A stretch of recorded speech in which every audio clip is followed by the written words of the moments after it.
fokus saya adalah bagaimana ngebuat tulang belakang longgar. Yang saya lakukan pada saat itu banyak balur faras yang dipanasin, habis itu banyak melakukan gerakan-gerakan stretching, gerakan yoga. Akhirnya dari sana saya paham bahwa problem semua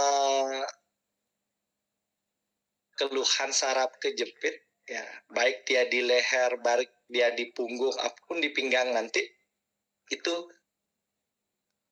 problemnya adalah tulang belakangnya agak merapat atau kaku. Nah, sebentar saya akan jelaskan di slide ya.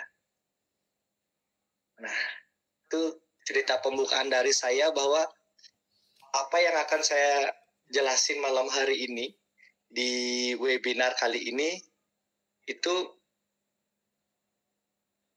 saya mengalami duluan. Akhirnya saya ketemu beberapa pola yang akan membantu teman-teman yang mengalami keluhan yang sama yang saya ceritakan sama teman-teman yang lain. Nah, tadi Bapak Ibu melihat pertama Ibu Esther ya. Ibu Esther itu semangat sekali, dia cerita tadi gara-gara jatuh di kamar mandi, kemudian tulang punggungnya sampai kelihatannya patah setelah dirongsen, ternyata dibalur minyak faras, kok bisa sembuh. Kemudian Ibu Haji Halidah Hanu, ya sama, gara-gara jatuh juga, itu pinggangnya ya, kalau di MRI kelihatan lumbar 5, lumbar 4, lumbar 5 sama tulang ekor bermasalah itu gara-gara jatuh.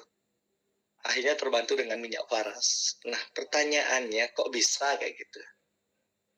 Pertanyaannya kenapa bisa sembuh dengan farase? Nah, seminar saraf kejepit seperti ini biasanya saya bawakan langsung di offline. Saya bawakan langsung di seminar langsung karena banyak ada gerakan, banyak ada banyak ada sentuhan, banyak ada ngobrol dengan peserta-peserta langsung. Kali ini saya bawakan di webinar. Nanti Bapak Ibu, semoga webinar ini mirip-mirip dengan seperti pertemuan offline ya. Jadinya ada gerakan-gerakan sedikit, nanti Bapak Ibu bisa melakukannya. Nah,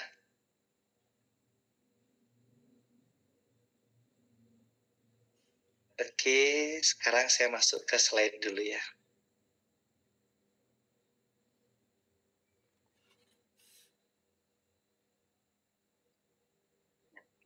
Slide saya sudah jelas ya, teman-teman ya? Jelas, Blik. Nah, jelas ya, Lucia. Oke, ya. Saya lanjut ya berarti ya. Nah, tema kita terapi sakit pinggang, leher, punggung, dan saraf kejepit secara alami. Nah, tulang belakang kita ini ada 4 bagian. Yang pertama, Bapak Ibu bisa lihat di slide ya, itu ada tulang leher, itu ada 7 ruas, namanya secara medis namanya cervical, ada cervical 1, 2, 3, 4, 5, 6, 7. Kemudian ada tulang punggung, ya, itu paling panjang dari bagian tulang belakang, itu ada 12 namanya torak, ya, torak 1, torak 2, torak 3, sampai torak 12. Kemudian ada tulang pinggang yang warnanya kuning, ya, teman-teman bisa lihat di slide, itu tulang pinggang itu ada 5, ada lumbar 1, 2, 3, 4, 5. Habis itu ada tulang ekor yang warnanya hijau, itu ada 4. Tapi kebanyakan orang bilang sakrum, ya, itu tulang ekor. Ya, jadinya memanjang 4. Tapi secara umum itu 1 menjadi tulang ekor. Nah, tulang belakang ini ya itu mewakili keluhan-keluhan yang berbeda. Jadinya pada saat tulang belakang ini problem, tulang leher problem, jadinya apapun yang masalah nanti di leher, baik dia sakit leher, kaku leher, kesemutan, panas, tidak bisa noleh, kayak gitu, itu efek di tulang leher nanti. Kemudian kalau punggung, ya dada nyeri, habis itu seperti Bu Esther, membungkuk susah, kayak ada tulang belakangnya itu kayak kayak patah, sebenarnya bukan patah, itu ada perubahan posisi sedikit. Kemudian ada tulang pinggang mewakili semua pinggang, paha, lutut, kaki. Pada saat di MRI kan kelihatan, habis itu tulang ekor. Nah, logikanya seperti ini Bapak Ibu. Ya.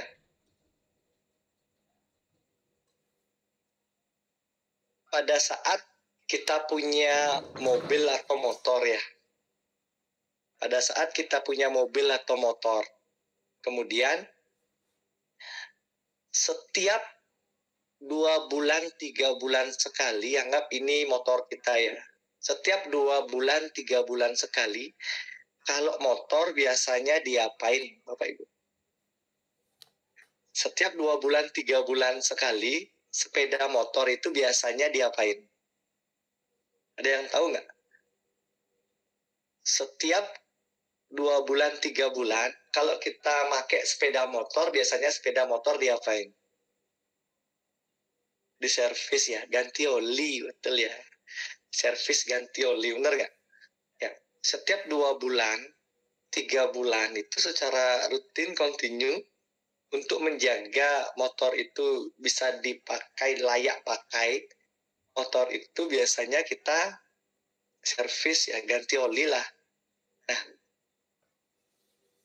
motor atau mobil pun ganti oli, olinya diganti di servis.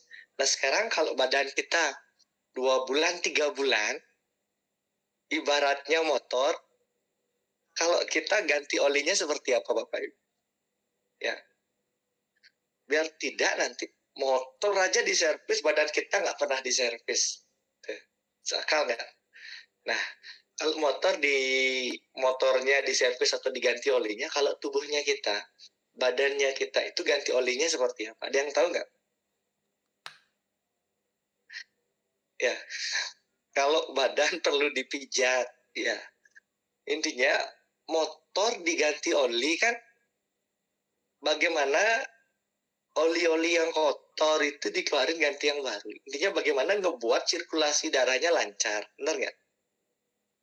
Ya, kalau badannya kita seperti itu juga, 3 bulan dipakai terus, dipakai kerja, aktivitas terus kan, sama kayak sirkulasi darah itu tegang semua, kadang-kala badan pegel-pegel, kadang-kala susah tidur. Yang perlu dilakukan kan, kadang-kala kita perlu masas, benar nggak? Kita perlu pijat untuk membuat sirkulasi darah lancar. Habis itu, jika tidak pakai masas, kita perlu pembersih darah, pengencer darah. Makanya Faras, kita punya produk namanya Samples ya. Samples itu fungsinya seperti ganti oli, ngetap oli dia. Dia sifatnya itu pembersih darah yang ngebuat sirkulasi darah lancar. Coba aja Bapak Ibu minum Samples. Ya, Samples yang biasanya susah tidur, badan nggak enak, setelah minum Samples kok tidurnya enak, badan lagi pegel-pegel bisa hilang pegel-pegelnya. Karena secara logikanya itu kayak badan kita itu ditap oleh Samples tersebut. Ya, itu. Kemudian selain pijat, kemudian suplemen, itu kan kadang-kala olahraga, jalan kaki, habis itu lari seperti itu ya, yang membuat berkeringat seperti itu ngebuat sirkulasi darah kita lancar. Ya, ini logiknya. Makanya orang yang jarang ngetap oli pasti mulai darahnya kental, mulai kolesterol tinggi, mulai asam urat tinggi, habis itu mulai tensinya tinggi karena darahnya kental terus dibiarin terus menerus. Ini jadinya malam hari ini setidaknya saya ngasih logiknya ya, logikanya. Oh ternyata tubuh kita ini perlu ngetap oli ya itu. Tubuh kita perlu diservis. Cara nyervisnya kayak pijat, masas. Ya masas kalau di rumah kan nggak perlu tukang pijat, cukup dibalur Faras kan udah beres. Ya sama ngebuat sirkulasi darah lancar, bener nggak? Itu. Kemudian minum Samples, sehari 3 kali, 3 kali 2 atau 3 kali 3 untuk membuat sirkulasi darah lancar. Nah, ini yang jika diibaratkan seperti kita perlu ngetap oli, kita perlu servis. Kemudian yang kedua itu seperti motor atau mobil juga, 6 bulan 1 tahun biasanya mobil atau motor diapakan? Ada yang tahu nggak? Itu kan tadi 1 bulan 2 bulan kita perlu ngetap oli kan, perlu membuat sirkulasi darah lancar ya itu. Nah sekarang kalau mobil itu butuh 6 bulan 1 tahun, lalu 1 tahun 2 tahun lah, motor atau mobil itu perlu diapain biasanya? Ada yang tahu nggak? Motor atau mobil itu setahun 2 tahun biasanya diapain? Servis ganti oli kan udah tadi ya, bersihin mesin kan udah tadi, ganti spare part. Ya ini ngebuka logika berpikir Bapak Ibu, oh ternyata seperti ini tubuh kita ya gitu, bongkar besar. Bu Destiny apanya dibongkar Bu? Ya ganti aki, servis besar, apalagi ayo ya. Ini semakin teman-teman banyak komen seperti ini mulai ngaktifin, oh ternyata setahun 2 tahun motor aja perlu diservis besar ya gitu kan, dibongkar itu ibaratnya ya, servis besar atau bongkar mesin lah ya gitu kan. Ya servis yang lebih gede ya. Jadinya motor itu dicek semuanya ya, servis besar lah ya, ini perlu diganti, ini perlu diganti, ini perlu dicek, seperti itu kan ya, ganti spare part ya, seperti itu di servis besar. Ini untuk motor atau mobil ya, sama kayak motor atau mobil itu pertama kan anggaplah bautnya longgar ya, baut longgar dibiarin lama-lama sebulan 2 bulan 1 tahun ini lepas, lama-lama ini lepas, ini kemudian berpengaruh ke ini. Badan kita pun seperti itu ya, mulai nyeri pinggang atau mulai kesemutan sedikit, mulai tidak nyaman di jongkok, mulai tidurnya agak susah kayak gitu kan, lama-lama dibiarin kan bermasalah juga. Sama kayak itu ibaratnya motor atau mobil itu sama kayak tubuhnya kita. Coba sekarang Bapak Ibu, setahun 2 tahun mesin itu kan perlu diservis besar. Kalau badannya kita kayak gitulah, kalau badannya kita ini, Bapak Ibu pernah nggak berpikir bagaimana cara bongkar body servis besarnya? Ada yang tahu nggak? Bagaimana cara bongkar bodinya? Karena nanti saat progresnya penyembuhan sakit pinggang, sakit leher, saraf kejepit, logika ini akan masuk nanti Bapak Ibu. Bagaimana ngebuat darah lancar, bagaimana bodinya dipermak seperti itu ya, bongkar body seperti itu. Ya kalau badan kita kira-kira diapain? Ada yang tahu nggak? Kalau untuk servis besar badan kita atau badan kita dipermak ini seperti apa? Ada yang tahu nggak? Ya.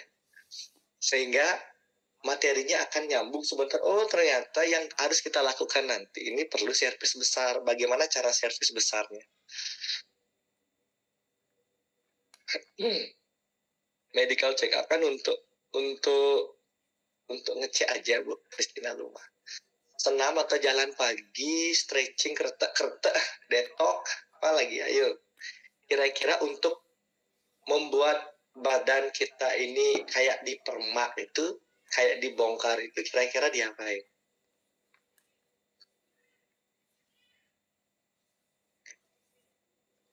Puasa. Ya. Olahraga dan makan vitamin, cek darah lengkap. Ayo kira-kira apa? Berenang, yoga, ya. Terapi pijat, totok darah, totok saraf. Totok darah, totok saraf dia masuk ke ngetap oli ya, memperbaiki sirkulasi darah dia. Nah, sekarang tentang body. Body kita ini untuk ngebuat bongkar body itu, salah satu yang bisa dilakukan Bapak Ibu adalah berenang. Ya, tadi ada yang jawab berenang. Ya, coba aja amatin pergerakan renang. Semua badan, tulang belakang, otot, saraf, itu semua bergerak. Ya, makanya salah satu terapi untuk saraf kejepit, salah satu treatment untuk sakit pinggang itu adalah berenang. Karena itu salah satu gerakan untuk ngebongkar body. Coba aja amatin. Ya, itu berenang yang pertama. Ya, salah satu untuk kebongkar body. Yang kedua yoga. Ya, stretching, ya, cium lutut. Kemudian yang senang yoga, Surya Namaskar, yoga bagaimana ngebuat tulang belakang bergerak terus. Ya, yoga banyak ada, tergantung keperluan ya. Itu yang untuk ngebongkar body salah satunya itu nanti berenang. Yang kedua yoga, stretching ya. Ya, bagaimana ngebuat badan itu longgar lagi ya. Badan itu tambah longgar. Tuh. Ya. Ibaratnya seperti ini. Ada seseorang yang selalu dia main HP ya. Enggak, seperti saya ini selalu main online gitu ya. Enggak selalu main online. Jadinya otot mata saya ini saya latih terus untuk otot pendek. Ya, terus ngelihat HP. Akhirnya karena tahunan otot mata ini ngelatih di mata ini terus, akhirnya jarak jauhnya kalah. Jarak jauh itu agak kabur. Ya, jarak jauh agak kabur. Ya, akhirnya minus kan kayak gitu kan. Ya, sehingga dihubungkan dengan tulang belakang itu, ya saya selalu melatih otot pendek saya. Akhirnya otot panjang saya jadinya otot penglihatan jauhnya, otot panjangnya itu kalah. Makanya minus. Sama. Orang yang gangguan tulang belakang, baik dia sakit pinggang, sakit leher, ataupun saraf kejepit itu, kebiasaannya itu hanya menggunakan otot pendek. Ya, duduk, berdiri, jalan. Stretching, berenang itu kan jarang sekali. Makanya sangat gampang sekali orang yang tidak pernah melatih otot panjang, mempermak bodinya, melonggarkan bodinya, itu terkena sakit pinggang, leher, saraf kejepit. Itu yang kedua. Pada saat setahun 2 tahun lah kita perlu mempermak bodi dengan cara berenang. Ya Bapak Ibu, yang bisa dilakukan berenang atau stretching ringan. Nah, kemudian yang ketiga, biasanya sepeda motor, ini Pak Baliago betul, gelantungan restock. Ini restock untuk mempermak tulang leher ya. Beda-beda. Jadi tulang lehernya sama stretching juga. Bagaimana membuat tulang belakang itu bergerak, ngelonggar. Setelah itu restock, pull up ya, sama restock pull up untuk memperbaiki tulang belakang. Ya, mempermak body lah itu. Kemudian yang ketiga, sepeda motor atau mobil itu setiap pagi biasanya diapain Bapak Ibu? Bapak Ibu punya motor, punya mobil, setiap pagi biasanya motor itu diapain? Dipanasin. Diapain lagi? Dipanasin mesinnya ya. Motor, mobil setiap pagi kan wajib kita panasin. Ya. Sebelum kita pakai wajib kita panasin. Benar nggak? Ya, betul, dipanasin. Sama. Badan kita ini setiap pagi ini sebelum dipakai harusnya dipanasin. Benar nggak? Kalau manasin bodinya kita, bagaimana caranya Bapak Ibu? Ada yang tahu nggak? Ya hampir mirip.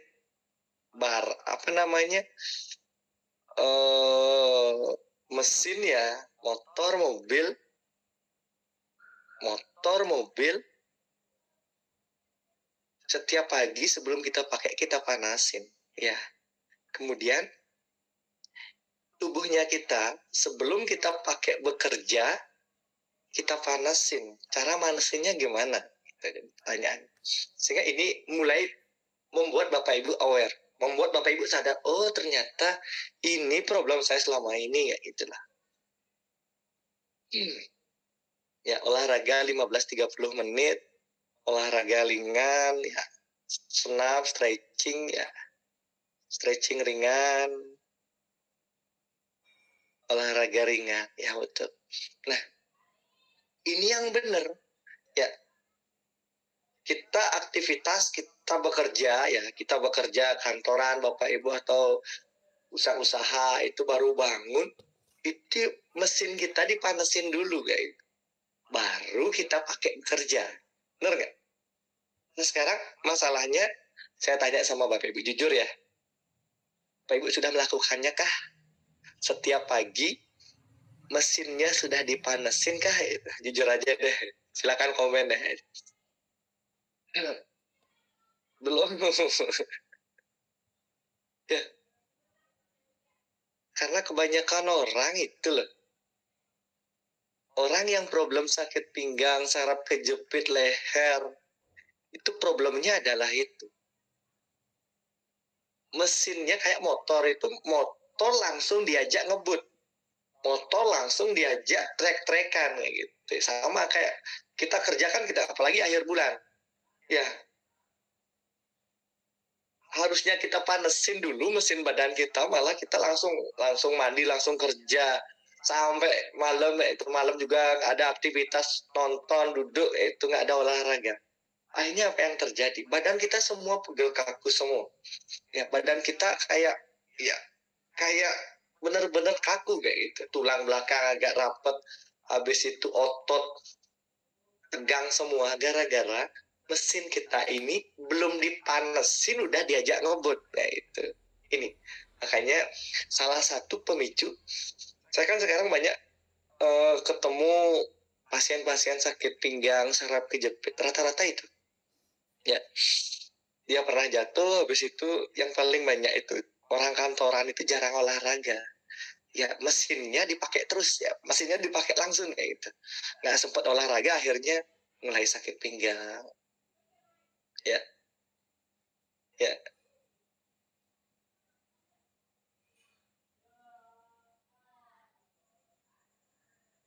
kadang-kadang belum malah mandi, kadang-kadang ya ini kalau berangkat ke kantor pagi-pagi tidak sempat stretching kayak ini mulai, ya, oh nggak mau luangkan waktu 5 menit untuk stretching. Jika tidak, ini investasi teman-teman semuanya kayak gitu. Jelas dong, pagi-pagi bersepeda kan otomatis manesin diri dia, Bu. Ya, beda antara bekerja sama olahraga. Naik sepeda kan termasuk salah satu ngebuat semua badan bergerak. Itu melatih otot paha. Otot paha itu ada psoas seperti itu. Itu bagus dia. Ya. Nah, itu. Ini yang ngebuka awal tentang pertemuan kita malam hari ini. Bapak Ibu ngerti tentang kapan harus ngetap oli, ya, kapan harus pijet, kapan harus balur varas. Habis itu kapan harus minum samplesnya rutin, ya, itu kan. Habis itu Bapak Ibu kapan saatnya bongkar body, kapan berenang, kapan stretching, kapan yoga kan. Terakhir bagaimana manesin diri, ya, body kita balik dia bagaimana dipanesin, ya. Itu kan pentingnya.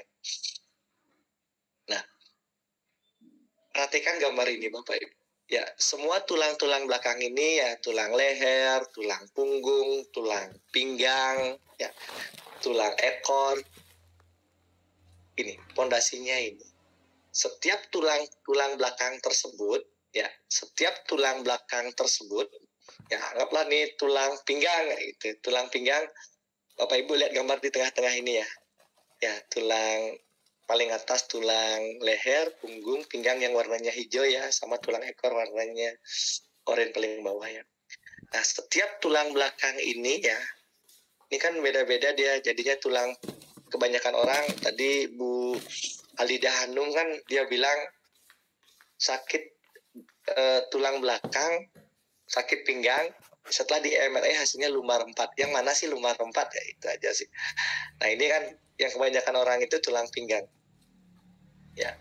Nah tulang pinggang ini kan ada 5 dia, 1, 2, 3, 4, 5. Nah setiap tulang belakang ini, setiap tulang-tulang ini dipisahkan oleh yang namanya bantalan cincin. Ya ini yang coklat-coklat ini bantalan cincin ya Bapak Ibu ya. Ya lebih jelasnya Bapak Ibu melihat gambar yang paling kiri ya. Ini yang gambar putih ini dilihat ya. Setiap tulang-tulang ini dipisahkan oleh yang namanya bantalan ya. Ini karet ya. Ini karet-karet ya, bantalan cincin seperti ini. Nah, pada saat bantalan ini posisinya normal, agak melebar, itu kita mau ngapain enak? Ya, kita mau ngapain enak? Mau jongkok enak, mau tidur enak, habis itu mau membungkuk, kemudian dari baru bangun, habis itu dari jongkok mau bangun, apapun tuh enak, gara-gara bantalannya ini bagus dia ya teman-teman ya, ini bagus, lebar semua. Nah problem terjadi pada saat seseorang itu pernah jatuh ya, pada saat dia pernah jatuh, habis itu kemudian dia salah ngangkat posisi sampai kecetit kayak gitu, sampai kecetit, habis itu sering olahraga berat-berat ya, ngangkat berat ya, fitness apapun, kurang pemanasan, sama kayak karet lama-lama ditekan ya, ditekan ya seperti ini ya, bantalan ini ditekan, akhirnya dia keluar ya, karet itu ditekan kan pasti keluar ya gitu. Nah ini ibaratnya ini seperti yang merah ini yang Bapak Ibu lihat di gambar, dia keluar dia. Nah keluar ini neken saraf, itu yang disebut dengan saraf kejepit ya. Ini yang disebut dengan saraf kejepit ya.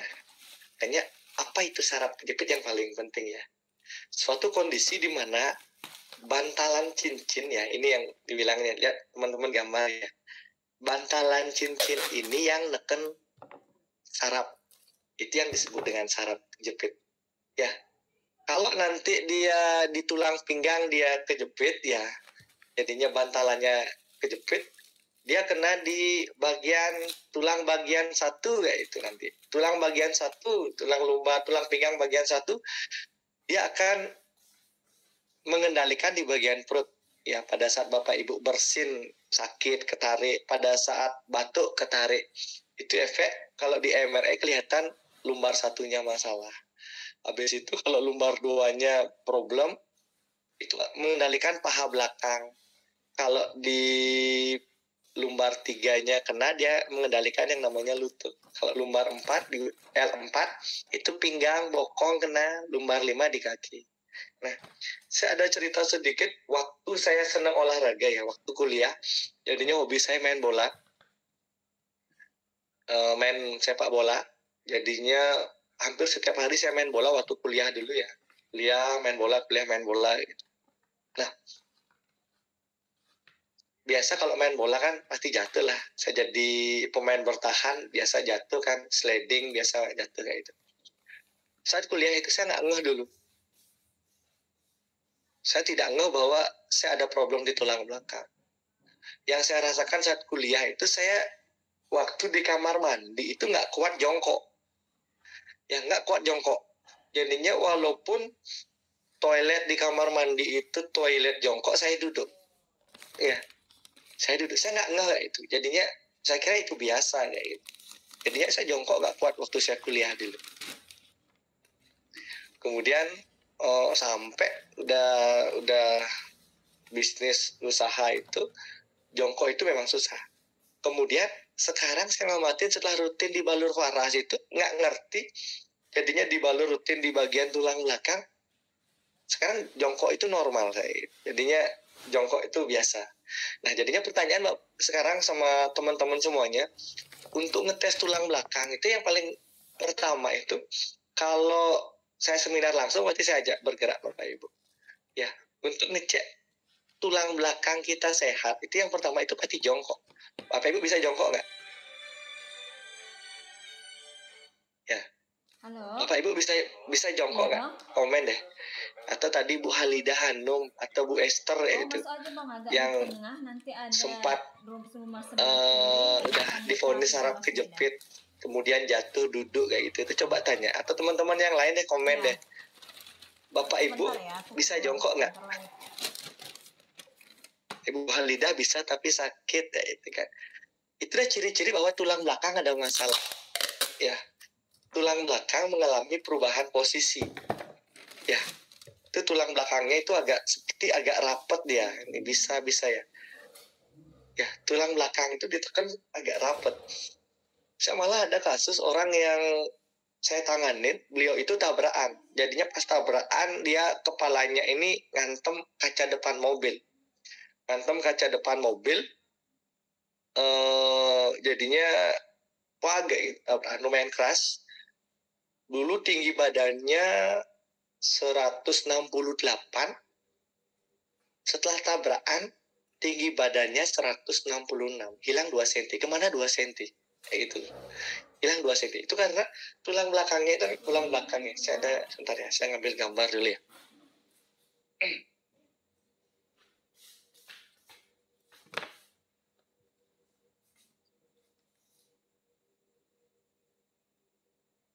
Ini semoga jelas.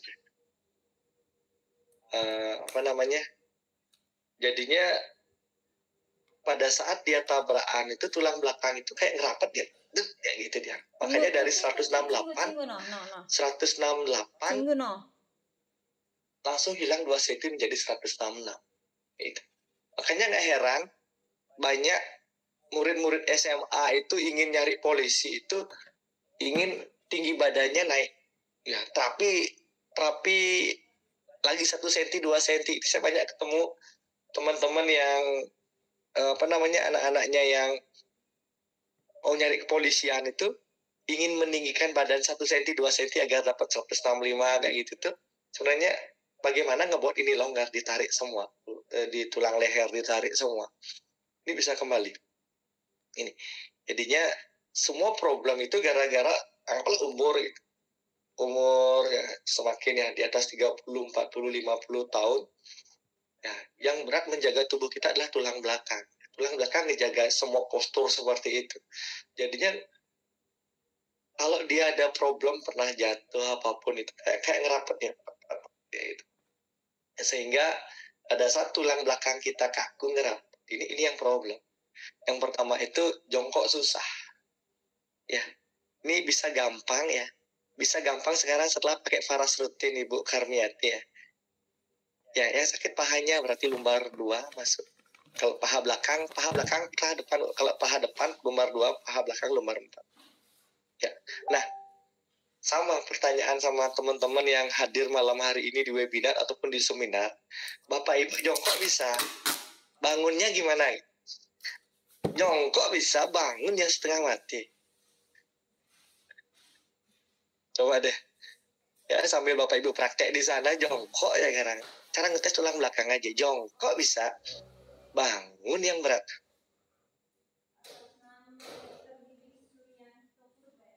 Bener gak? Ada gak? Yang jongkok bisa bangunnya berat. Ya Bu Halidah, bener kan? Ya. Itu salah satu ciri-ciri gangguan tulang belakang. Bangunnya dengkulnya nggak kuat, lututnya nggak kuat. Ya ini salah satunya ya. Jongkok bisa ya. Ada orang yang jongkok yang nggak bisa, itu problemnya luar biasa. Jongkok dia nggak bisa. Sekarang jongkoknya bisa, bangunnya setengah mati. Itu ciri-ciri gangguan tulang belakang. Ya. Bu Yayu jongkok bisa, bangun agak berat, lutut berat ya ini. Ini kebanyakan problem banyak orang. Sekarang kan setelah paham ini kan, oh ternyata saya ada keluhan jongkok. Saya nggak ada keluhan sakit pinggang, tapi jongkok nggak bisa gitu. Itu mulai ada problem ya. Banyak. Jadinya tidak hanya pinggang sama leher aja problem-problem yang saat ini. Tapi tetap rutin pakai Farah jadi agak terbantu. Apalagi gendut, apalagi berat badan berlebih ya. Ya.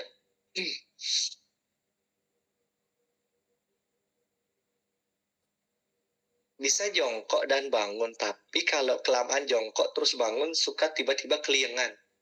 Vertigo. Ada asam lambung, Bu Gili Chandra? Itu biasanya problemnya ada di lambung biasanya itu.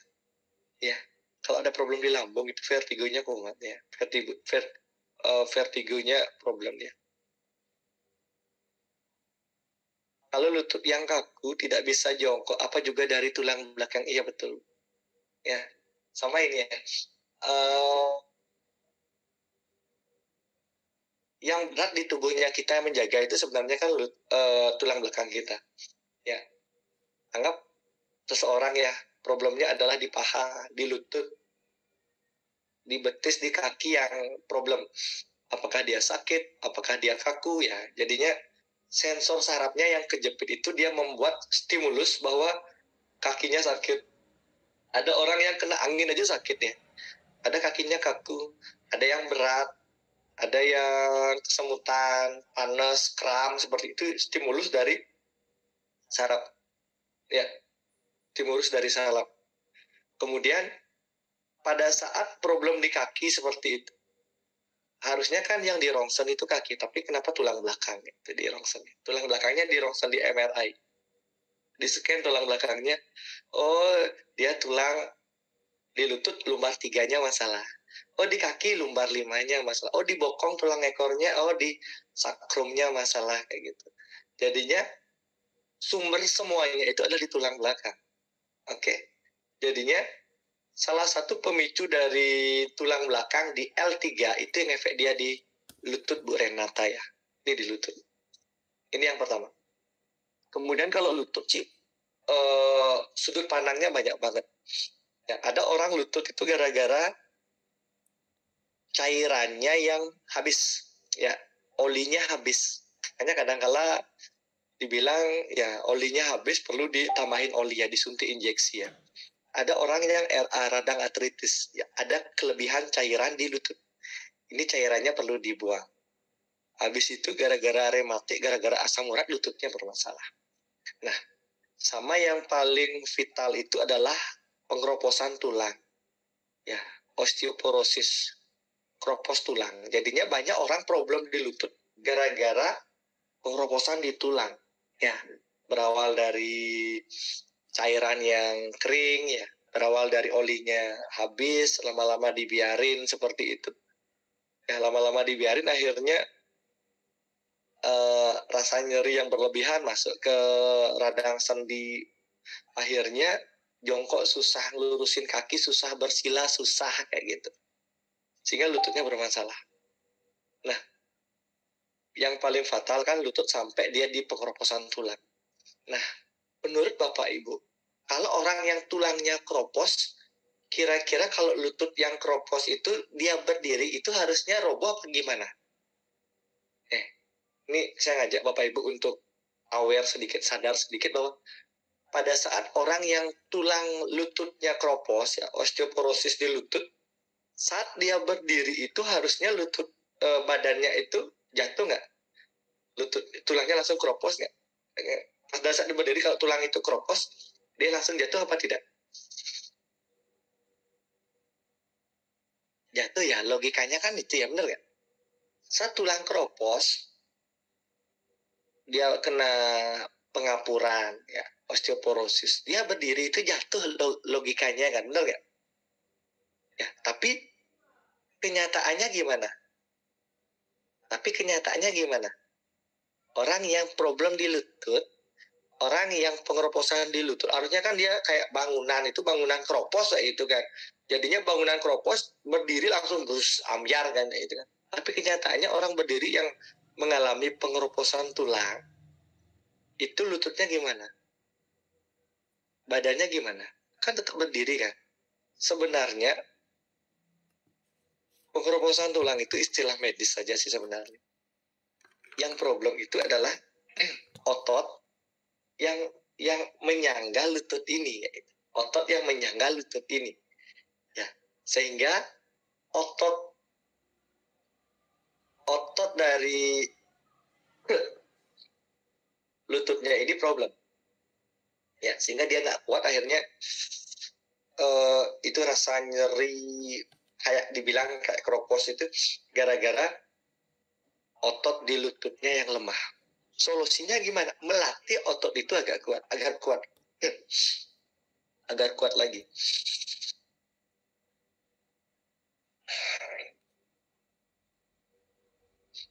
Kalau tulang belakang artikulasi sering. Nah, seperti itu.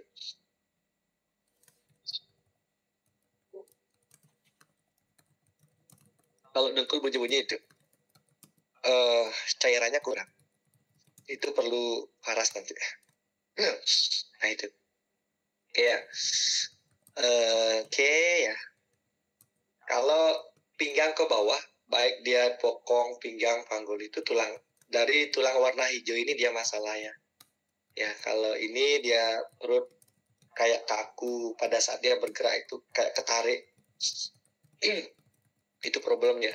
Kemudian ini di bagian yang kedua paha depan, kemudian bagian tiga ini di bagian lutut ya. Lutut ngerasa tidak nyaman, habis itu kalau di bagian 4 nih pinggang. Kalau tangan itu ada di torak satu dia, ini jadinya hubungan dari tulang leher. Kalau Bapak Ibu tekan di leher, ada ngonjol itu perbatasan ya, itu cervical 7 sama di bawahnya sedikit itu T1. Itu problem dia. Sebentar.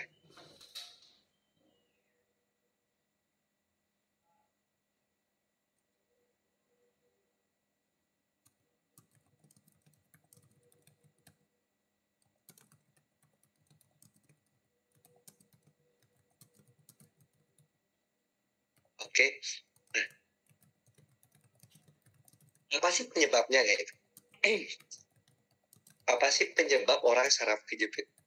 Jadinya saya ketemu klien pun atau Bapak Ibu pun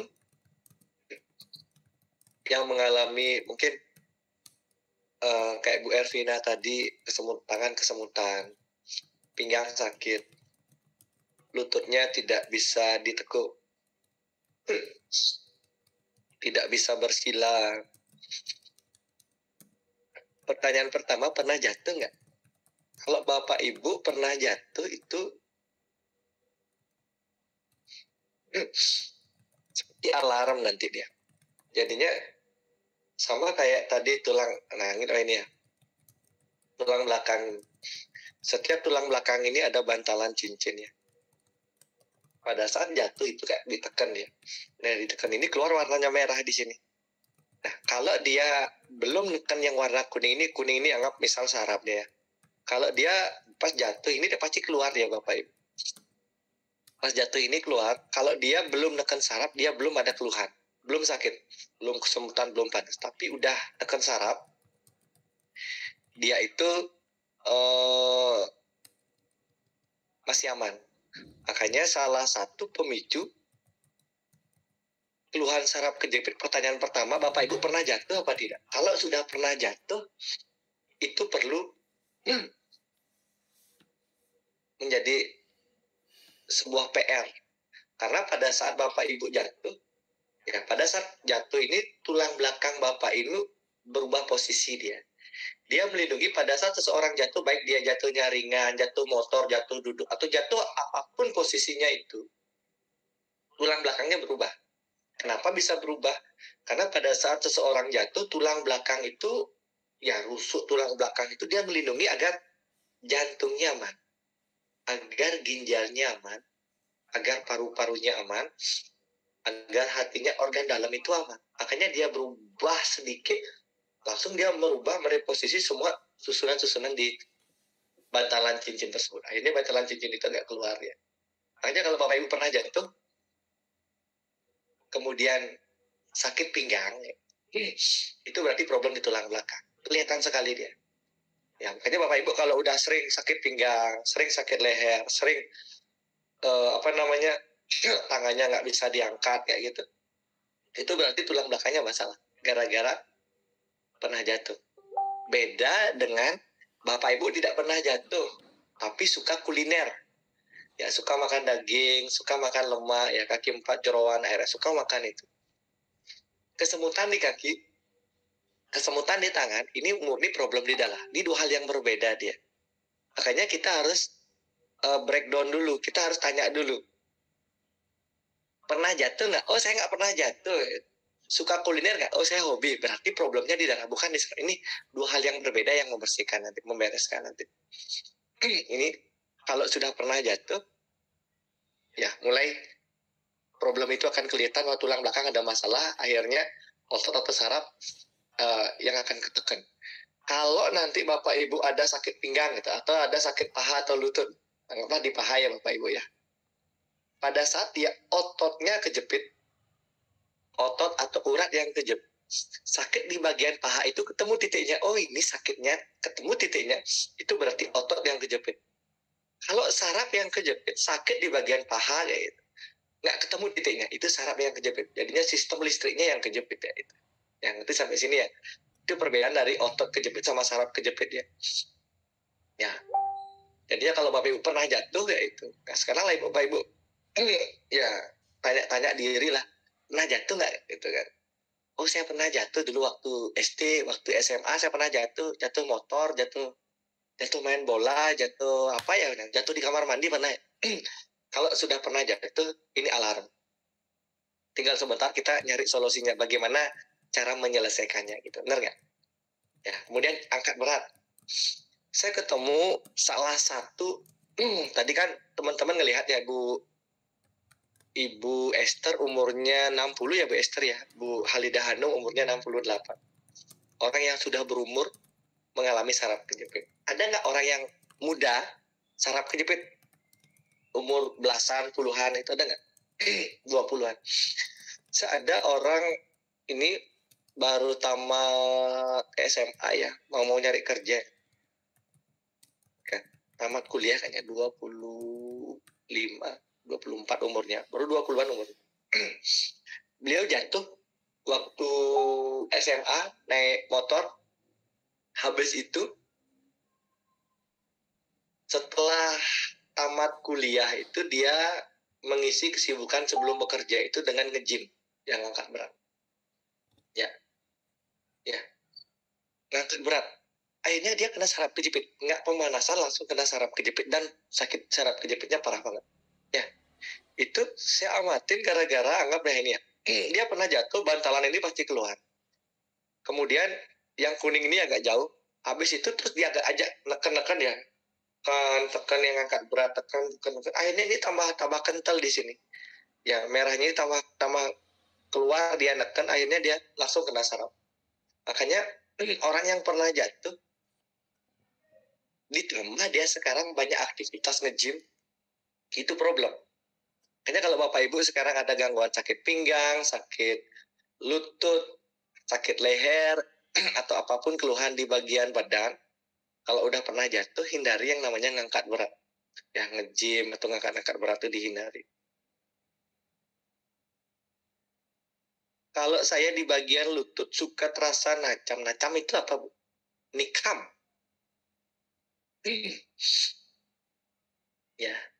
Ya sama. Ibu pernah jatuh nggak? Kalau pernah jatuh berarti tulang belakangnya perlu diberesin.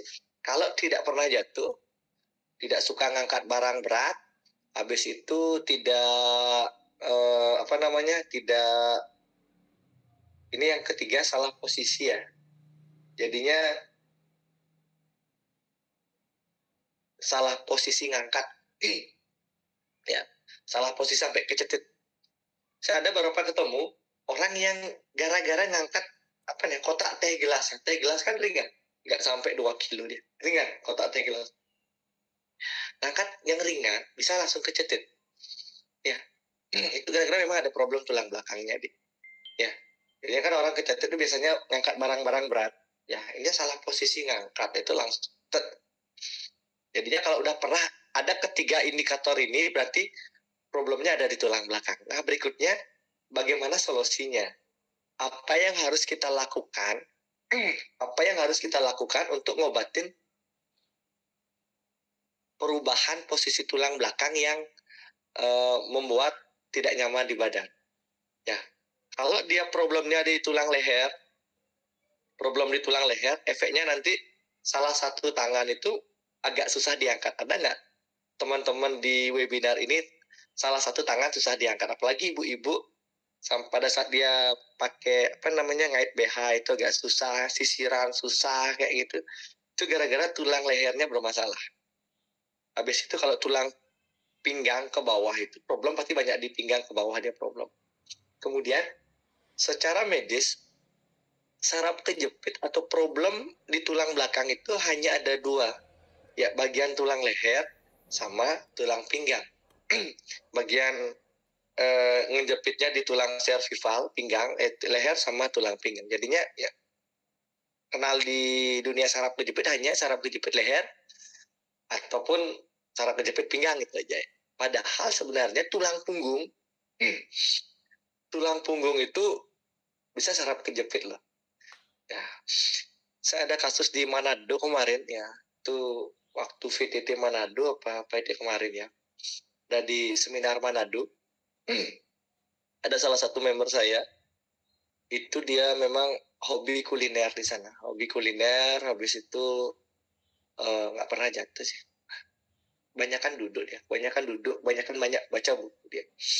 Kemudian dicek, dia ngerasa dada kirinya tidak nyaman. Kerasa tusuk-tusuk sampai ke belakang. Habis itu dada berdebar-debar. Jantung sering berdebar-debar agak keras. Habis itu pokoknya dia cepat lelah, bermasalah. Dicek kolesterolnya normal, dicek asam urat, tensi, kemudian gula darah semua normal. Darahnya lumayan bagus. Kemudian dicek jantung, dikira jantungnya masalah, jantungnya di eko ya, dicek jantungnya di EKG, jantungnya normal semua. Sampai heran, kok kenapa ya? Darahnya bersih, jantungnya bagus, tapi ngerasa jantung ada gangguan. Akhirnya solusinya adalah pasang ring jantung. Nah, pada saat pasang ring jantung, pada saat itu VTT di Manado, saya ngobrol sebentar. Oh, ini problemnya tulang belakang. Ada tulang belakang ibu, itu bantalannya neken saraf yang mengendalikan torak 2, yang mengendalikan organ jantung ibu. Kayak gitu kan. Saya cerita sedikit, habis itu saya balurin Farah sama ada stretching sedikit ya, gerakan sedikit. Akhirnya harusnya pasang ring jantung, nggak jadi pasang ring jantung. Berarti sebenarnya kejepitnya bukan hanya di leher sama di pinggang aja, di dada pun ada kejepit. Ini yang terakhir saya banyak ketemu orang-orang yang psikomatis ya, orang-orang yang gangguan asam lambung tinggi yang agak parah banget. Dia udah bertahun-tahun gangguan asam lambung nggak beres-beres kayak itu. Habis itu di endoskopi lambung bersih kayak gitu kan. Kemudian dia ngatur diet ya, bagaimana orang yang lambung itu ya, atur diet benar-benar ya, makanan, hindari bubur, hindari ayam, telur, mie, santan, pedas, hindari makanan itu bagus banget. Kemudian di jalur spiritual, di jalur kita juga diatur bagaimana dia ya ngatur emosi, tapi nggak beres-beres ya, masih punya rasa-rasa yang bagaimana gitu, asam lambungnya gitu. Saya bilang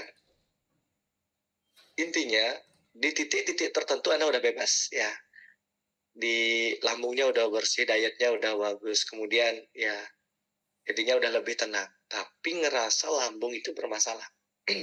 Jadinya sendawa terus. Akhirnya saya bilang, ini sebenarnya problemnya ada di tulang belakang bagian tulang T6, saya bilang, torak 6 yang mengendalikan lambung. Ini yang problem.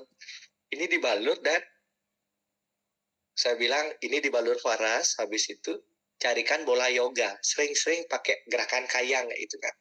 Gerakan yoga. Ya. Balur Faras ini di bagian titik ini banyakin, habis itu ambil gerakan kayang ke belakang gitu. Nah, dilakukan sama beliau akhirnya. Jadinya setelah dibalur Faras sampai sekarang itu lambungnya jarang banget kumat, malah lebih enak, jadi gangguan psikomatisnya itu hilang. Itu keren banget. Itu karena tidak hanya leher sama pinggang aja yang bisa kejepit, jantung sama lambung pun bisa kejepit dia kayak gitu. Nah itu. Nah sekarang bagaimana terapinya? Tapi saraf kejepit itu sebenarnya ada 3 ya. Ya, ini ada 3. Yang pertama tentang kelenturan, bagaimana ngebuat tulang belakang lentur. Bagaimana ngebuat badan kita yang kaku ya, yang agak rapet ini lentur, titik kayak gitu. Nah, makanya tadi Bu Esther, habis itu Bu Halidah Hanum, ya dia nggak ngerti dia nggak ngerti bagaimana cara terapi saraf kejepit, tapi digosok terus sama Faras, dibalur terus sama Faras, sembuh. Bu Halidah sembuh, Bu Esther sembuh. Kok bisa sembuh kayak gitu? Gara-gara tulang belakangnya dilenturin kayak gitu. Habis ini yang kedua pemanasan, yang ketiga reposisi. Nah, bagaimana lebih detail? Ini pelenturan. Bagaimana cara melenturkan tulang belakang? Yang pertama itu yoga pasti kan. Ya, gerakan-gerakan yoga. Kalau Bapak Ibu nggak ikut yoga, cukup stretching dengan menggunakan cium lutut duduk atau cium lutut berdiri udah cukup. Bagaimana memanjangkan tulang belakang sama ke bawah itu kan, cium lutut duduk, cium lutut berdiri. Pakai aja 3 gerakan, duduk, berdiri, sama posisi ke belakang kayak kayang itu ya.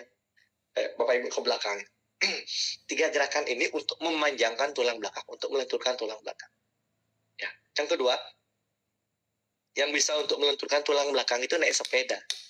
Pada saat Bapak Ibu naik sepeda, ini khusus untuk problem-problem di bagian pinggang ke bawah, di bagian lumbar 1, 2, 3, 4, 5, di bagian tulang pinggang. Ini wajib dia naik sepeda. Kenapa? Karena pada saat naik sepeda, dia melatih otot paha. Itu otot paha namanya otot psoas. Jika otot psoas ini dilatih, ini mulai longgar, otomatis nanti di bagian tulang punggung ini akan longgar. Makanya salah satu untuk ngelenturin tulang belakang adalah naik sepeda. Yang ketiga, tangga. Naik tangga sama.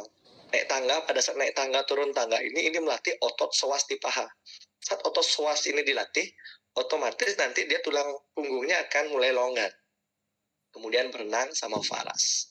Ya, intinya Bapak Ibu jika tidak sempat yoga, apalagi sempat yoga, stretching, sempat naik sepeda, kemudian dengan Faras ini fungsinya adalah untuk melenturkan tulang belakang. Kenapa? Karena ada beberapa kandungan Faras, contohnya cendana, habis itu ada nutmeg, pala. Ini fungsinya ngebuat tulang belakang itu rileks dan lentur. Ya, pada saat Bapak Ibu ada keluhan di saraf kejepit, sakit pinggang, sakit leher, punggung, apapun di lutut, yaitu tulang belakang ini diambil minimal 30 menit. Kenapa 30 menit? Karena pada saat 30 menit ini dibalut agak banyak, kemudian minyak paras ini dipanasin dulu, pakai burner. Jika tidak pakai burner, pakai sendok aja, sendok dikorek gas, itu dipanasin, baru dibalurin tulang belakang. Fungsinya adalah gimana ngebuat tulang belakang ini lentur dan longgar, titik. Ya, pada saat dia lentur longgar itu setidaknya darah mulai ngalir bagus. Habis itu tulang belakang longgar, kemudian bantalan ini setidaknya dia mulai pelan-pelan agak masuk sedikit, gara-gara ini agak longgar ya. Bantalan yang warna merah yang saya tunjukkan ini itu mulai longgar gitu ya dia.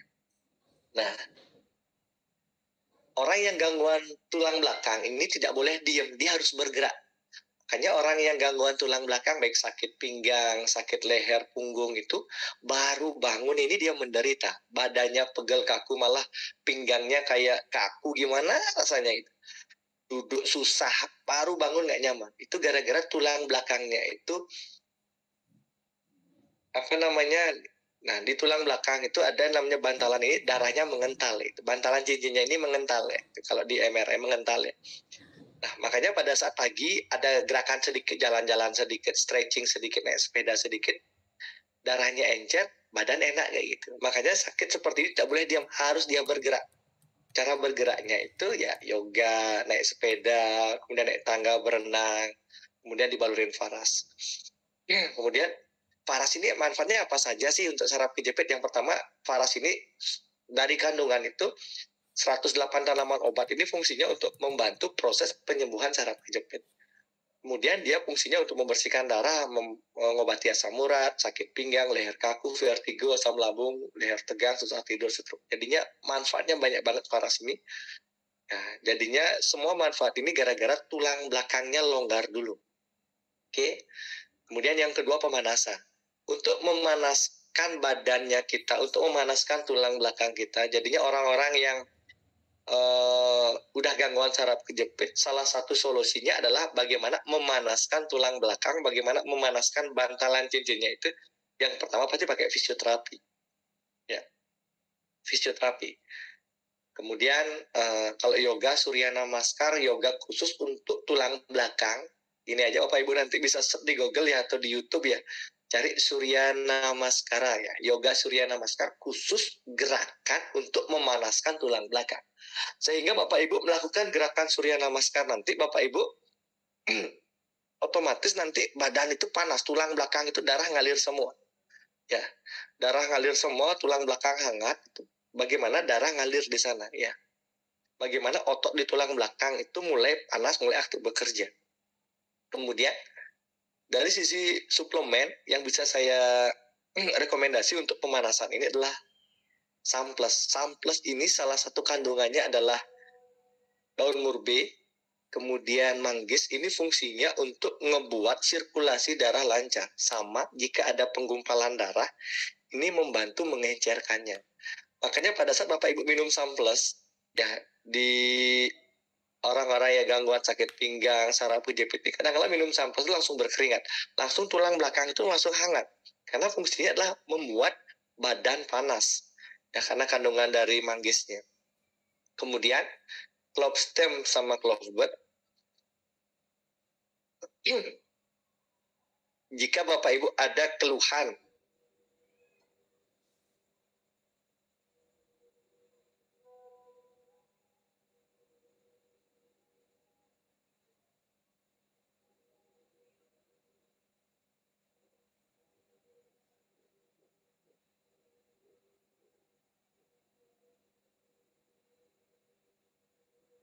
jika Bapak Ibu ada rasa sakit nyeri yang tidak ketahan, sakitnya minta ampun, sakitnya minta ampun, yang bisa Bapak Ibu lakukan itu adalah pakai clove stem sama clove bud ini. Clove stem sama clove bud ini mengandung salah satu kandungannya adalah eugenol. Eugenol fungsinya untuk mematikan rasa. Pada saat Bapak Ibu bisa bergerak, rasa sakitnya dikendalikan dulu, Bapak Ibu bergerak itu mulai longgar, lentur itu, otomatis nanti bantalannya itu mulai melepaskan diri, melepaskan saraf atau otot yang kejepitnya nanti di sana. Jika ada rasa sakit, nggak bisa nahan, tidur susah, kemudian bergerak susah, itu pakai clove stem nanti atau clove bud. Ini fungsinya untuk mematikan rasa secara alami. Ini bagus sekali untuk keluhan-keluhan yang agak sakit. Ya, ini Samples ini bagus untuk saraf kejepit yang memanaskan darah, sakit pinggang, asam urat, kolesterol. Jadinya Samples ini memang didesain untuk bagaimana ngebuat sirkulasi darah lancar, kemudian memanaskan darah. Ini clove bud anti peradangan, nyeri, kandungan eugenol tinggi. Kemudian reposisi tulang. Kalau Bapak Ibu amatin, jika Bapak Ibu yang keluhan saraf kejepit membalurkan minyak faras ini berfungsi jadi 3 titik dia. Yang pertama, jika dibalurkan agak lama, dia langsung melenturkan. Saat dibalurkan agak lama, dia langsung memanaskan tulang belakang. Yang ketiga, saat tulang belakang lentur dan panas, otomatis dia langsung switch. Langsung dia merubah sedikit posisi bantalan cincin. Makanya Ibu Esther tadi, Bu Halidah itu cukup dibalurin faras agak banyak, langsung switch. Bantalannya langsung berubah, langsung mulai mengurangi rasa nyerinya. Makanya faras ini salah satu solusi buat Bapak Ibu yang ada gangguan saraf kejepit, sakit pinggang leher, tapi agak lama dia diambil di bagian tulang belakang. Karena dia langsung ngelenturin, manesin, sama mereposisi. Reposisi yoga sama perbaikan tulang belakang. Kalau Bapak Ibu yang ada di Bali yang mau memperbaiki mereposisi tulang belakang, jadinya balurin faras. Jika mau direposisi dengan praktisi, saya praktisi tulang belakang untuk memperbaiki, Bapak Ibu bisa hubungin saya. Jika tidak pun, cukup dibalur dengan faras sama gerakan-gerakan stretching ringan. Habis itu cium lutut duduk, cium lutut berdiri. Ini fungsinya untuk bagaimana men-switch, mereposisi tulang belakang, sendi-sendinya. Agak sakit memang di awal. Ini melatih otot panjang kita agar aktif dulu ya. Nah ini, oke. Ada beberapa pertanyaan ya. Saya pernah terpleset saat hamil 2 kali, Pak. Dan saat saya masih nifas, nggak sengaja benerin kasur, jadi sakit perut seperti hernia. Sampai sekarang saya nggak bisa angkat barang yang seberat 10-15. Pasti sakit perut saya. Masalah tulang belakang apa hernia. Ya. Pada saat ibu melahirkan ya, melahirkan normal ataupun sesar itu pasti kadang-kala perutnya agak turun sedikit ya. Pasti perutnya agak turun sedikit. Jadinya solusinya perut juga dibenerin. Yang kedua tulang belakang pasti. Hampir rata-rata orang yang habis melahirkan punya problem di pinggang. Kenapa? Coba aja ibu amatin ya. Ibu Melita amatin ya. Orang yang hamil itu dia bebannya berat banget di tulang belakang. Dia megang janin itu berat banget ya. Jadinya selama 9 bulan tulang belakang ini bekerja berat. Akhirnya habis itu langsung sakit pinggang. Jadinya yang bisa nanti ibu Melita lakukan itu balurin tulang belakang agak lama ya. Ini 30 menit wajib diambil tulang belakang. Agak banyak, agak dipanasin biar dia lentur, panas, reposisi. Habis itu ambil gerakan cium lutut sama posisi kayang. Kalau enggak nanti Ibu Melita cariin aja bola yoga yang bisa sweep ke belakang. Simpelnya Bu Melita harus gerakan ke belakang, memanjangkan tulang belakang. Bu Melita ya.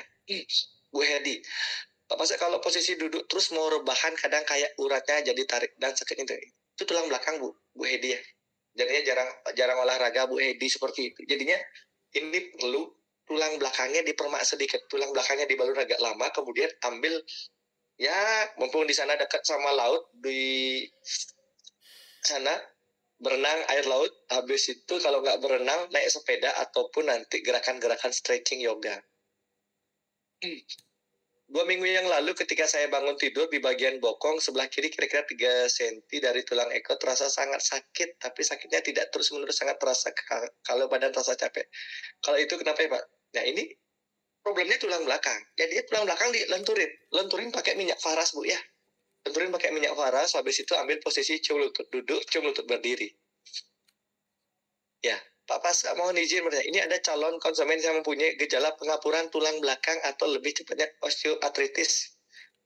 Sesuai diagnosa dokter seperti karena saya menyarankan untuk dibalurin dengan faras pasir dan ditambah sampel. Apakah advice saya untuk beliau betul? Ya. Dan satu lagi, latih dia posisi jika dia pengeroposan, pengapuran di bagian tulang lutut, latih tulang lututnya untuk pelan-pelan dia megang kursi, jongkok pelan-pelan, bangun lagi jongkok. Ini dilatih. Intinya pengapuran itu adalah ototnya yang tidak kuat memegang persendian itu. Ya, kalau dia pengapuran di siku nanti, ini dilatih nanti. Jika tidak pernah dilatih, selamanya dia tidak akan pernah bisa memakai lututnya, sikunya, atau badan-badan yang mengalami pengeroposan. Sama ada orang yang tulang belakang, problem di tulang belakang sampai dia posisi tulang belakang itu punggungnya itu gede sebelah kayak itu. Saat gede sebelah itu berarti kadang-kadang ototnya nggak maksimal ya. Ototnya nggak maksimal mengedarkan makanan. Sehingga nanti cara terapinya, terapi faras itu wajib tulang belakang nggak banyak, habis itu latih dia posisi sit up. Ya posisi kalau nggak cium lutut duduk, cium lutut. Ini investasi ya, dalam artian ini gerakan-gerakan ini ya, balurin faras sama gerakan ini tidak instan langsung, tapi ini investasi untuk pada saat tulang belakangnya benar-benar kuat, itu semua keluhan yang lain itu gak akan pernah datang lagi dia. Makin semangat yoga tiap pagi ya. Ini kan saya mengajak Bapak Ibu aware ya. Saya ada beberapa orang yang datang ke rumah, dia itu udah terapi ke dokter Shiro ya. Dokter Shiro itu dokter tulang belakang chiropractic. Dia itu bayar 40 juta. Itu diambil kalau tidak salah dia ngambil 12 kali pertemuan, bayar 40 juta. Sekali pertemuan itu sesinya 15 menit ya, 10-15 menit ketemu sama dokter. Kemudian yang disuruh sama dokter Shiro itu adalah di rumah latih gerakan ini setiap hari pagi dan malam kayak gitu kan. Bagaimana setelah diperbaiki ototnya dikuatin kayak gitu. Ya cium lutut duduk, cium lutut berdiri, yoga ini kayak gitu. Kemudian naik sepeda ini yang dilatih kayak gitu kan. Cuma problemnya orang itu malas bergerak, itu aja sih. Jadinya kalau Bapak Ibu melatih orang bergerak untuk sembuh itu keren banget ya. Cukup di balur faras sembuh orang kayak gitu. Balur faras, habis itu latihan untuk dia stretching, dia berenang gitu. Itu banyak orang terbantu semuanya. Nah, sama cara membalurkan faras di semua jenis keluhan, terutama cara mengganti tulang belakangnya. Jadinya ini tulang belakangnya dari atas ke bawah. Kenapa atas ke bawah? Ini untuk membuat tulang belakang itu rileks dia. Jadinya atas ke bawah fungsinya untuk menurunkan tingkat energi. Kalau bawah ke atas untuk menaikkan tingkat energi dia. Jadinya untuk kalau pagi hari wajib ya dari bawah ke atas. Kalau malam hari, karena orang yang sakit itu susah tidur. Makanya penting untuk membuat energi tubuh itu turun dengan membalurkan faras dari atas ke bawah kayak itu. Ya. Oke, bagaimana saya bisa nonton lagi penjelasan Pak Prasa ini karena bermanfaat untuk kami ya. Oke, ya.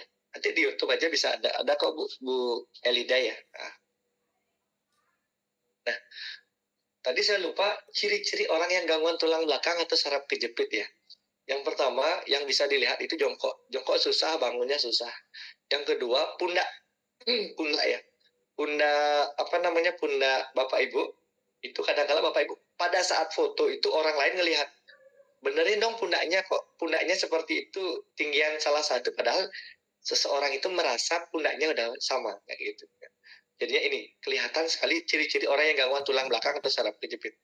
Yang kedua bibirnya, pada saat senyum foto gitu kayak gitu, bibirnya itu tidak begini, tapi dia miring salah satu. Tadi kan Bapak Ibu bisa ngelihat Ibu Halidah yang ada gangguan saraf kejepit kan tulang belakangnya ada berubah sedikit. Jadinya kelihatan sekali pada saat Bu Halidah senyum itu bibirnya tidak simetris, agak miring sedikit. Habis itu yang paling kelihatan itu orang yang gangguan tulang belakang itu kakinya panjang sebelah. Ya, kakinya panjang sebelah. Jadi pada saat kaki panjang sebelah itu lama-lama dibiarin itu jalan akan kelihatan. Jalan itu kelihatan agak miring sedikit jalan itu, agak goyang. Itu kaki panjang sebelah. Ya.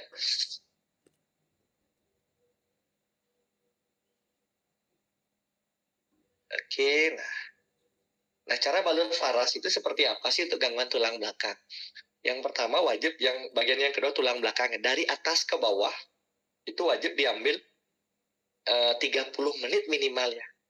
Kenapa 30 menit ini? Ingat aja teorinya, tulang belakang harus lentur. Minyak faras mampu melenturkan tulang belakang karena ada kandungan cendananya di sana sama natnya palanya di sana. Yang kedua, dia perlu pemanasan. Faras itu mampu memanaskan tulang belakang dengan kandungannya. Ada jahe, ada ginseng, ada gaharu.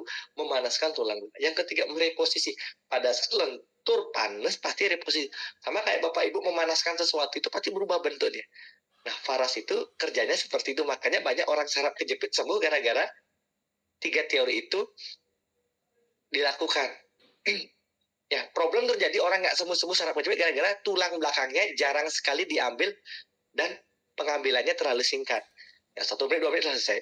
Itu yang membuat saraf kejepit itu lama sembuh. Tapi jika diambil minimal 30 menit, apalagi bisa 40 menit, itu beda banget cara ngambilnya. Pasti orang itu mulai tulang belakang longgar, panas, langsung reposisi sweet ya. Ya. Nah, pantangan untuk saraf kejepit, ya tadi Bapak Ibu ngelihat dari gambar ya. Ada namanya bantalan cincin yang itu bisa kayak mengeras dia. Kayak kental ya. Saya bilang sih kalau ditunjukkan dengan gambar itu kayak keras dia. Makanya orang yang gangguan saraf kejepit tidak boleh tidak bergerak, harus dia bergerak. Harus banyak dia stretching, harus dia pemanasan. Kenapa? Karena darah ini harus, bantalan ini harus encer terus.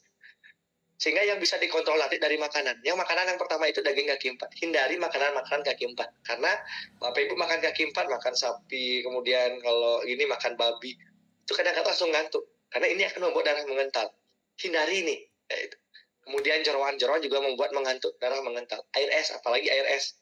Bapak Ibu minum air es itu kadang-kadang langsung kelingan. Ini membuat darah mengental. Kemudian dari sisi olahraga, hindari olahraga yang main voli, hindari. Kenapa voli? Orang gangguan tulang belakang, saraf kejepit itu sakit pinggang, kakinya panjang sebelah. Jika dipaksakan dia posisi nyemes ya, voli bulu tangkis ya itu membuat tambah menekan di bagian tulang panggul. Akhirnya dia akan berpengaruh ke tulang belakang. Kemudian hindari angkat berat, fitness hindari. Gangguan yang udah ke saraf kejepit. Kemudian gerakan sama berulang terlalu lama duduk. Nah, banyak orang yang gangguan sakit pinggang atau banyak orang yang tidak pernah anggaplah dia itu pernah jatuh kan. Kemudian sakit pinggang gara-gara terlalu lama duduk di kamar mandi ya, duduk nyuci kayak itu lama. Apalagi orang yang udah gangguan saraf kejepit suruh nyuci di kamar mandi itu problem pasti. Kemudian banyak berdiri, orang yang banyak berdiri juga problem. Hindari gerakan yang sama berulang. Ya, kalau Bapak Ibu sekarang kerja kayak itu. Pada saat kerja itu duduknya 5 jam. Hindari terlalu lama. Ya 1 jam 2 jam bangun stretching ringan, cium lutut duduk, cium lutut berdiri, habis itu lagi duduk kan masalah. Tapi pada saat lama bangunnya itu pasti problem nanti kayak gitu. Ya. Nah, oke. Nah, itu yang bisa saya sampaikan malam hari ini Bapak Ibu. Jika ada pertanyaan, tulis di komentar, nanti MC akan membantu. Ya. Semoga apa yang saya sampaikan malam hari ini setidaknya ini memberikan gambaran sama Bapak Ibu bahwa saraf kejepit itu bisa dibantu secara alami. Bisa diobati secara alami dengan minyak faras sama samplasnya itu. Ya. Oke, sekian dari saya malam hari ini. Saya kembalikan acara malam hari ini sama MC Luciana. Semoga apa yang saya sampaikan ini bermanfaat untuk Bapak Ibu. Jikapun ada pertanyaan yang masih kelewat, nanti sebentar Mbak Lucy yang akan bantu mengkondisikan ya.